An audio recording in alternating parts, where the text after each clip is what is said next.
Yo, yo, yo, yo, yo. Yo, yo, yo, yo, yo. You know those two Terminator movies? How there's only two? The first one's this horror-ass movie with this chick's being chased by an unstoppable killer. And the second one is the same concept but done in an action way, because now the killer from the first movie is on their side. And basically how it's one of the best films ever made and is in my top 5 personally. I'm just glad they stopped after 2 movies. Quit while you're ahead, you know what I mean? Why try and top perfection? Anyway, in those 2 movies, we get a glimpse of the war-torn future. And if you've ever seen that and thought to yourself, hey, I'd like to go there. I'd like to be a guy there and fight Terminators. Then Terminator Resistance is the game for you. The way they went about this game is probably the best way they could have done it.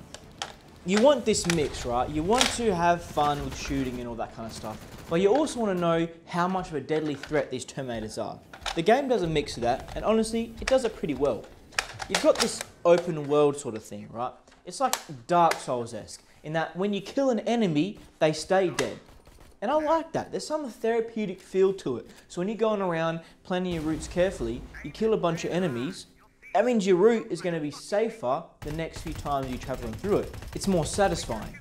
Early in the game, you've got a little baby boy human gun.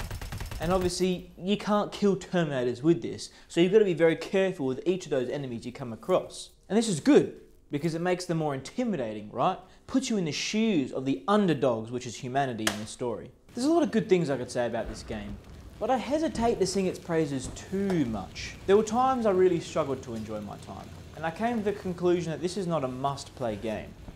I also wasn't really vibing with it because the look was kind of too clean almost, just like this sort of Unity look to it, but then I slowed down. You see, I was rushing, and remember, no rushing. I was running through the game, trying to kill everything in sight, not playing it the way it was supposed to be. And so I took a step back and I played it how it was supposed to be played. This is what I did. Firstly, and this is something I recommend in most games, don't upgrade your health. Upgrade your damage so it's easy to kill and easy to be killed.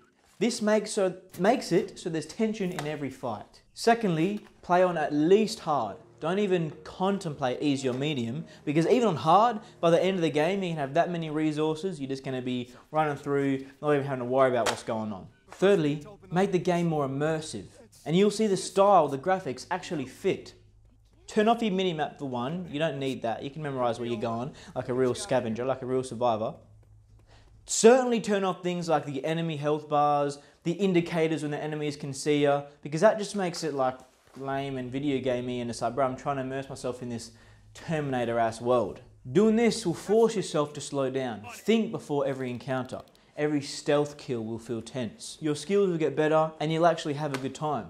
You'll go from feeling, this is a mediocre game, to actually missing it once you finish it. There isn't any difficult achievements, you'll get them all just by playing. The only one that you've got to pay a little bit of attention to maybe, which is because it's missable, is this one where you've got to turn on the radio. Basically, you get a side mission at some point where you've got to go get a stereo for somebody, and when you get it, you give it to him, and then you just press the interact button on it, and it turns the volume up, you get the achievement. So nothing you've got to actually worry about, just keep in mind when you get the stereo, hey, make sure I turn it up when I give it to him. Everything else, you don't have to worry about, you end up just getting it all. Now the other thing of note is there's DLC you have to buy, and I completed the game, then DLC came out, so it was a bit annoying. And it's also weird because the DLC is like another mini campaign in the campaign, but it's just more of the same really. And when I was back into it, and I was slowing down, having a good time, I was having a good time, and I was glad to be playing it again. Now I'll still stick to my feeling of this is not a must-play game. If you don't care about the post-apocalyptic Terminator world, you don't want to be there being afraid and killing Terminators and all this, then you're not really going to enjoy this. The characters certainly aren't going to draw you in, they're not exciting enough. But if the premise is one that sounds cool, pick this baby up, you'll have a bloody good time, mate. I 100%ed Terminator Resistance in 28.8 hours.